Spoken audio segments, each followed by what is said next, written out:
The sons of God saw the daughters of men were beautiful. By Genesis 6:5, then the Lord saw that the wickedness of man was great in the earth, that every intent of the thought of his heart was only evil continually. Genesis 6:13, the earth was filled with violence, and God says, behold, I will destroy them. Now what was happening by Genesis 6 because of Adam's silence? Rage and lust are the product when fathers go silent.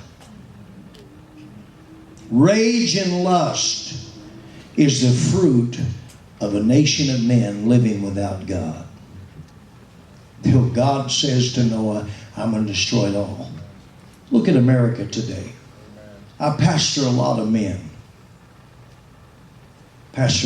We have a men's D, and throughout the winter, every Sunday morning at 8 a.m. in our church. Our churches across the valley come. There'll be 250, 300 men there. Look at America today. Rage and violence makes a man feel powerful. My anger says I'm present but dangerous. The second curse of this generation of men is lust, perversion, and porn.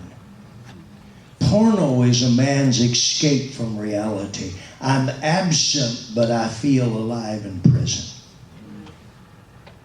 Sexual perversion and violence will always pitch your world into chaos and confusion and insanity. I want to repeat myself. Men, when you're silent, chaos will rule and invade your world. And if you're not careful, it will birth violence and perversion, and a curse is loosed. Is it any wonder in this hour hell has tried to silence men? Pastor, hell will try to silence you when it comes to standing for righteousness, godliness, and the truth of this book. Many, many men have been silenced in this generation. Again, I'm discipling, trying to pastor a lot of men. You know, I go places, there's entire cultures where the men are silent, especially when it comes to spiritual things. The woman is dominant. I preach in Mexico. It's the fruit of Catholicism. I actually preached this sermon in the Nogales Conference. And Pastor Luis Gacchiola, we went out to eat. He said, Pastor Campbell, you say things I cannot say.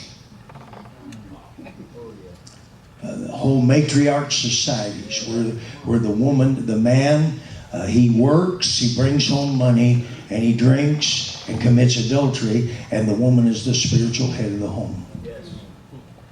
Entire cultures. Illegitimacy and divorce have created a fatherless generation. Amen.